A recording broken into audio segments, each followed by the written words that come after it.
Hi friends, welcome to Chennai Food. கோடை காலம் வந்தாலே நம்ம குளிர்ச்சியான ட்ரிங்க்ஸ் சாப்பிடணும்னு ஆசைப்படுவோங்க. அது நல்லா ஃப்ரெஷ்ஷான பழத்தை வச்சு சாப்பிடும் பொழுது நம்மளுடைய ஹெல்த்துக்கு ரொம்பவே நல்லது. கிரேப்ஸை வச்சு நல்லா ஹெல்த்தியான கிரேப் சிரப் ரொம்ப டேஸ்டியாக எப்படி செய்கிறதுன்னு பார்க்க போகிறோம். வாங்க பார்க்கலாம்.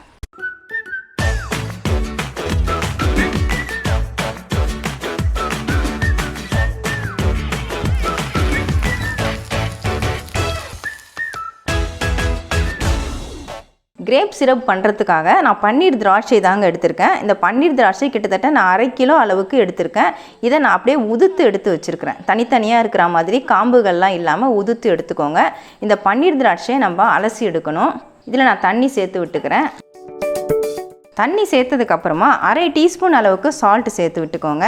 ஏன்னா இந்த கிரேப்பில் பார்த்தீங்கன்னா கெமிக்கல்ஸ்லாம் இருக்கும். ஏன்னா அதை விளைச்சல் பண்ணும்பொழுது கெமிக்கல்ஸ் போடாமல் விளைச்சல் இருக்காது.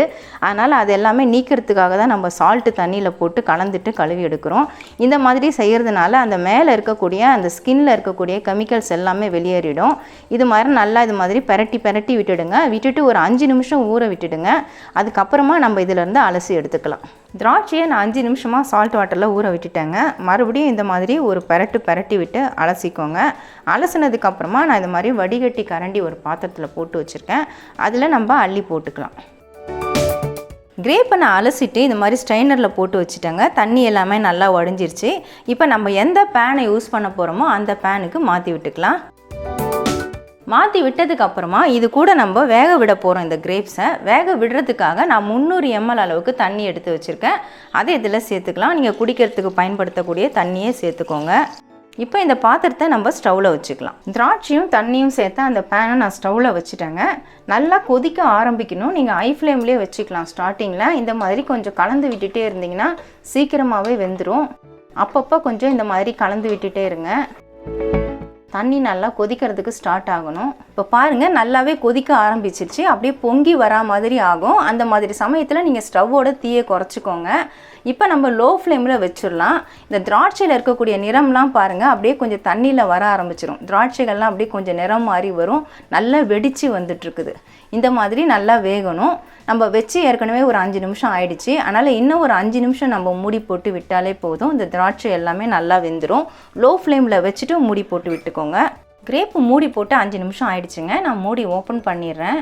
பாருங்கள், அந்த கிரேப்பில் இருக்கக்கூடிய அந்த நிறம் எல்லாமே அப்படியே தண்ணியில் இறங்கியிருக்குது. நம்ம சேர்க்கும் பொழுது எப்படி இருந்தது, இப்போ எப்படி இருக்குது பாருங்கள். கிரேப்பும் நல்லா வெந்துருச்சு. அப்படி நசுக்கி விட்டால் சப்பையாக ஆகுது பாருங்கள். கிரேப்பும் நல்லாவே வெந்திருக்குது. அந்த தண்ணியோட நிறம் பாருங்கள், லைட் வயலட் கலரில் இருக்குது. அந்த கிரேப்போடைய கலர் எல்லாமே தண்ணியில் இறங்கியிருக்குது. இப்போ நம்ம ஸ்டவ் ஆஃப் பண்ணிவிட்டு இதை நல்லா ஆற விடணும். திராட்சையை வேக வச்சு நம்ம ஆற வச்சோங்க. நல்லாவே சூடு ஆறிடுச்சு. சுத்தமாக சூடு இல்லை. இப்போ இதில் இருக்கக்கூடிய இந்த திராட்சைகளை மட்டும் கொஞ்சம் அப்படியே தண்ணியோடு சேர்த்தா போல் நம்ம மிக்ஸி ஜாருக்கு மாற்றிக்கலாம். ஏன்னா நம்ம தண்ணி இல்லாமல் இதை அரைக்க முடியாது. கொஞ்சம் தண்ணி சேர்த்து தான் அரைப்போம். அது நம்ம திராட்சை வேக வச்சா அந்த தண்ணியை அதில் சேர்த்துக்கலாம். அதனால் கொஞ்சம் தண்ணி கலந்த மாதிரியே நீங்கள் அள்ளி போட்டுக்கோங்க. கிரேப்ஸை இந்த மாதிரி நல்லா நைஸாக அரைச்சி எடுத்துக்கோங்க. இதை நம்ம வடிகட்டி தான் பயன்படுத்த போகிறோம். அதனால் நான் பவுலில் வடிகட்டி போட்டு வச்சுருக்கேன். அதில் மாற்றி விட்டுக்கிறேன். இந்த ஜார்லேயே நான் வேக வச்ச தண்ணியை கொஞ்சம் கலந்து விட்டுட்டு அதையும் இதில் சேர்த்துக்கிறேன். இப்போ இதை நல்லா அப்படியே வடிகட்டி விட்டுக்கோங்க. ஸ்பூன் வச்சு கலந்து விட்டாலே அந்த எசன்ஸ் எல்லாமே, அந்த ஜூஸ் எல்லாமே இறங்கிடும். இப்போ கிரேப் ஜூஸ் எல்லாத்தையுமே நம்ம வடிகட்டிட்டோம். இது கூடவே நம்ம வேக வச்ச அந்த தண்ணி இருக்கு இல்லையா, அதையும் நம்ம இதிலே சேர்த்து வடிகட்டிக்கலாம். அந்த தண்ணியை கீழே கொட்டிடாதீங்க, இதிலே நம்ம சேர்த்துக்கணும். ஏன்னா அந்த திராட்சையோட எசன்ஸ் எல்லாமே அந்த தண்ணியில் இறங்கியிருக்கும். அவ்வளவுதாங்க. இந்த திப்பி நமக்கு தேவை கிடையாது. இதை நம்ம தூக்கி போட்டுடலாம். வடிகட்டின இந்த கிரேப் ஜூஸை நம்ம பேனுக்கு மாற்றிக்கலாம். நீங்கள் எந்த பேனில் செய்ய போகிறீங்களோ அந்த பேனுக்கு மாற்றி விட்டுக்கோங்க. வடிகட்டின இந்த கிரேப் ஜூஸ் பேனை நீங்கள் ஸ்டவ்வில் வச்சுக்கோங்க. மீடியம் ஃப்ளேமில் வச்சுக்கோங்க. வச்சுட்டு இந்த மாதிரி கலந்து விடுங்க. இந்த கிரேப் ஜூஸ் வேக வச்ச தண்ணி தவிர வேறு எதுவும் எக்ஸ்ட்ரா தண்ணிலாம் அதில் சேர்க்கவே கூடாது. அந்த வேக விட்ட தண்ணி மட்டும்தான் நான் சேர்த்துருக்குறேன். கூடவே அரைச்ச அந்த ஜூஸ் அப்படியே சேர்த்துருக்கேன். அரைக்கிறதுக்கு கூட நான் வேக வச்ச தண்ணி தான் பயன்படுத்தினேன். இப்போ இதில் நாம் சர்க்கரை சேர்த்து விட்டுக்கலாம். நம்ம 1/2 கிலோ திராட்சை எடுத்தோம். அதனால் 1/2 கிலோ சர்க்கரை சேர்க்கணும். ஒரு கப்பு பார்த்திங்கன்னா 250 கிராம் அளவு. நான் இதில் 2 கப்பு சேர்த்துக்கிறேன். இப்போ 2வது கப்பு சர்க்கரையை நான் சேர்த்து விட்டுக்கிறேன். நீங்கள் எவ்வளோ திராட்சை எடுக்கிறீங்களோ அதே அளவுக்கு சர்க்கரை சேர்த்துக்கணும். இந்த சர்க்கரை நல்லா கரையணும். அப்படியே கலந்து விட்டுகிட்டே இருங்க. கலந்து விட்டுட்டு அந்த சர்க்கரையோடு அந்த கிரேப் ஜூஸும் சேர்ந்து நல்லா கொதிக்கணும். கிரேப் ஜூஸ் இப்போ நல்லா கொதிக்க ஆரம்பிச்சிருச்சுங்க. சர்க்கரையும் நல்லா கரைஞ்சிடுச்சு. நம்ம ஸ்டவ்வில் வச்சு ஒரு 5 நிமிஷத்துலேயே நல்லா கொதிக்க ஆரம்பிச்சிடும். அதுக்கப்புறமா நீங்கள் லோ ஃப்ளேமில் தான் வைக்கணும். இல்லைனா லோ மீடியம் ஃப்ளேமில் வச்சுடுங்க. இல்லைனா பொங்கி பொங்கி வரும். இந்த மாதிரி தான் ஒரு 10 நிமிஷம் இதே மாதிரி நல்லா கொதிக்கணும். அப்பப்போ இதை கலக்கி விட்டுட்டே இருங்க. மற்றபடி 10 நிமிஷம் நல்லா கொதிக்க விடுங்க. இந்த ஜூஸ் நல்லா திக்காக சுண்டி வரணும். அது தொட்டு பார்த்தா நல்லா ஒரு கொழகொழப்பு தன்மை வரணும், ஒரு பிசுபிசுப்பு தன்மை வரணும். இன்னும் அது வரலை. ஒரு 10 நிமிஷம் கொதிச்சாதான் அது வரும். அது வரைக்கும் நல்லா கொதிக்க விடலாம். கிரேப் சிரப்பு கிட்டத்தட்ட ஒரு 10 நிமிஷமாக கொதிச்சிட்டு இருக்குதுங்க. பாருங்கள், இப்போ நல்லா திக்காயிட்டு வந்துருச்சு. நம்ம கையில் எடுத்துகிட்டு இப்படி வச்சு கையை 2 விரலில் தேய்ச்சோம்னா நல்லா குழன்னு இருக்குது பாருங்கள். அப்படியே கொழகொழப்பு நல்லாவே தெரியுது. இந்த மாதிரி நல்லா கொழகொழப்பு வரணும். அப்படியே 2 விரல்லையும் பிசு பிசு பிசுன்னு ஒட்டணும். அந்த அளவுக்கு நல்லா கொதிக்க வச்சுக்கணும். அப்போ தான் கெட்டு போகாமல் இருக்கும். இதில் நம்ம எந்த ப்ரிசர்வேட்டிவும் சேர்க்கலை. ஆனால் கொஞ்சமாக லெமன் சால்ட்டு மட்டும்தான் நம்ம சேர்க்க போகிறோம். இது சேர்க்கறதுனால இந்த கிரேப் சிரப் வந்து கெட்டு போகாமல் இருக்கும். டேஸ்ட்டும் நல்லாயிருக்கும். நான் 1/2 டீஸ்பூன் அளவுக்கு எடுத்திருக்கேன், சேர்த்துக்கிறேன். சேர்த்துட்டு நல்லா கலந்து விட்டுக்கோங்க. ஸ்டவ்வை சிம் பண்ணிவிட்டு சேர்த்துக்கோங்க. ஹை ஃப்ளேமில் வச்சா பொங்கி வழிஞ்சிரும். எவ்வளோ கலர்ஃபுல்லாக இருக்குது பாருங்கள். அந்த கிரேப்போட கலர் அப்படியே வந்திருக்குது. இப்போ கொஞ்சமாக கிரேப் எசன்ஸ் சேர்த்துக்கலாம். என்கிட்ட கிரேப் எசன்ஸ் இருக்குது, அதனால் நான் சேர்த்துக்கிறேன். இல்லைனா ஒன்றும் பிரச்சனை இல்லை. இது ஃப்ளேவருக்காக தான் நம்ம சேர்க்குறோம். இந்த மூடியில் 1/2 மூடி தான் நான் எடுத்திருக்கேன். இந்த லெமன் சால்ட்டு, இந்த கிரேப் எசன்ஸ்லாம் உங்களுக்கு சூப்பர் மார்க்கெட்டில் கிடைக்கும். இதை சேர்த்துட்டு நல்லா கலந்து விட்டுடுங்க. கலந்து விட்டுட்டு இப்போ நம்ம ஸ்டவ்வை ஆஃப் பண்ணிக்கலாம். அவ்வளவுதாங்க, சூப்பரான கிரேப் சிரப் நமக்கு ரெடி ஆகிடுச்சு. இது நல்லா கொஞ்சம் ஆறட்டும். ஆறுனதுக்கப்புறமா நம்ம பாட்டிலில் ஃபில் பண்ணிக்கலாம். கொஞ்ச நேரம் நான் ஆற விட்டுடுறேன். நம்ம ரெடி பண்ணி வச்ச கிரேப் சிரப் நல்லா ஆறிடுச்சுங்க. இப்போ சுத்தமாக சூடு இல்லை. நம்ம பாத்திரத்தை தொட்டு பார்த்தா சுத்தமாக சூடு இருக்கக்கூடாது. இப்போ பார்த்தீங்கன்னா நல்லா திக்னஸும் தெரியுது பாருங்கள். உங்களுக்கு பார்க்கும்போதே தெரியும். இந்த கரண்டியில் நான் பாருங்கள் சுழட்டி காட்டுறேன். எவ்வளவு திக்காக இருக்குது. ஆறுனதுக்கப்புறம் இந்த திக்னஸ் நமக்கு வந்துடும். இதே இந்த மாதிரி நான் பாட்டிலில் தாங்க ஃபில் பண்ண போகிறேன். உங்கள்கிட்ட இந்த மாதிரி கண்ணாடி பாட்டில் இருந்தால் நீங்கள் ஃபில் பண்ணிக்கோங்க. இல்லைனா பிளாஸ்டிக் பாட்டில் அந்த மாதிரி அதெல்லாம் ஃபில் பண்ணி வச்சுக்கோங்க.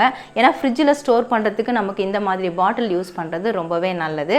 இந்த மாதிரி புனல் பயன்படுத்திட்டு அதுக்கப்புறமா ஊற்றுங்க. இல்லைனா நமக்கு அது உள்ளே ஊற்ற முடியாது. ஏன்னா அதோட வாய் வந்து சின்னதாக இருக்குது. ஹோல்ஸ் வந்து ரொம்ப சின்னதாக இருக்குது.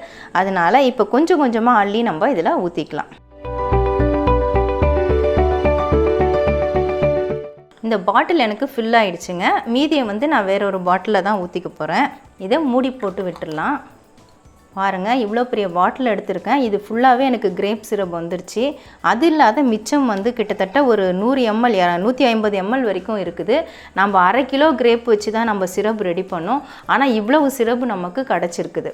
இப்போ மீதி நான் இன்னொரு பாட்டிலில் ஊற்றுறேன். பாருங்கள் எந்த அளவுக்கு இருக்குதுன்னு நீங்களே பாருங்கள். கிட்டத்தட்ட பாருங்கள், இந்த பாட்டிலும் இந்த அளவுக்கு வந்திருக்கு. இது ஒரு 150 ml வரைக்கும் இருக்கும். இது சாய்ச்சா உங்களுக்கு தெரியாததான் லைட்டாக நான் சாய்ச்சி காட்டுறேன். இந்த அளவுக்கு இருக்குது. இப்போ இதிலேருந்து தான் நம்ம ஜூஸ் ரெடி பண்ண போகிறோம். நான் எப்படி ரெடி பண்ணுறது நான் அதையும் உங்களுக்கு செஞ்சு காட்டுறேன். இந்த மாதிரி நம்ம சிரப் ரெடி பண்ணி வச்சுக்கிட்டாலே போகிறோம். தினந்தோறும் நம்ம கிரேப் ஜூஸை ரெடி பண்ணி சாப்பிட முடியும். இந்த கிரேப் சிரப்பை வச்சு எப்படி ஜூஸ் பண்ணலாம், அதுக்காக நான் ஒரு கண்ணாடி கிளாஸ் எடுத்திருக்கேன். ஃபஸ்ட்டு நம்ம ஐஸ் க்யூப் சேர்த்துக்கலாம். இந்த கிரேப் சிரப்லேருந்து 2 டேபிள் ஸ்பூன் இல்லைனா 3 டேபிள் ஸ்பூன் சேர்த்துக்கோங்க, உங்கள் டேஸ்ட்டை பொறுத்தது.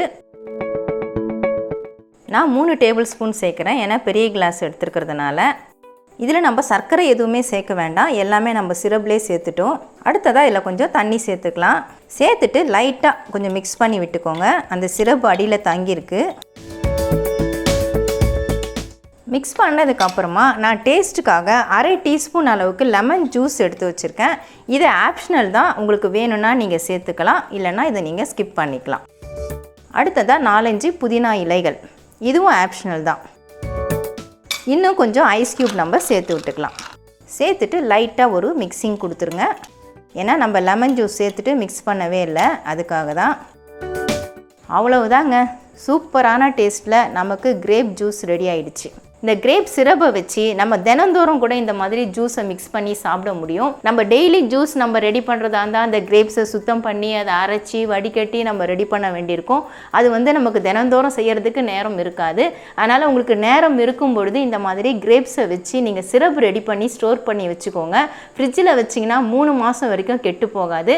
வெளியே வச்சிங்கன்னா 1 வாரத்துலேருந்து 10 நாட்கள் வரைக்கும் நீங்கள் வச்சுக்கலாம். இந்த மாதிரி உங்களுக்கு எப்போல்லாம் தேவைப்படுதோ அப்போல்லாம் நீங்கள் இந்த கிரேப் சிரப்பை வச்சு ஜூஸாக ரெடி பண்ணி சாப்பிட்லாம். நீங்கள் சாப்பிட்ணுன்னு நினைக்கும் பொழுதெல்லாம் இது மாதிரி சாப்பிட்லாம். நல்ல ரீஃப்ரெஷிங்காக இருக்கும். அது மட்டும் இல்லை, வீட்டுக்கு விருந்தாளிங்க வந்தாங்க டக்குன்னு ஒரு ஜூஸ் ரெடி பண்ணணும்னா நீங்கள் இந்த மாதிரி கலந்து கொடுத்துடலாம். ரொம்ப ஈஸியாக இருக்கும், ரொம்ப டேஸ்டியாகவும் இருக்கும். இந்த கோடை காலத்தை நம்ம குளிர்ச்சியாக கழிக்கிறதுக்கு இது ரொம்பவே யூஸ்ஃபுல்லாகவும் இருக்கும். கண்டிப்பாக ட்ரை பண்ணி பாருங்கள்.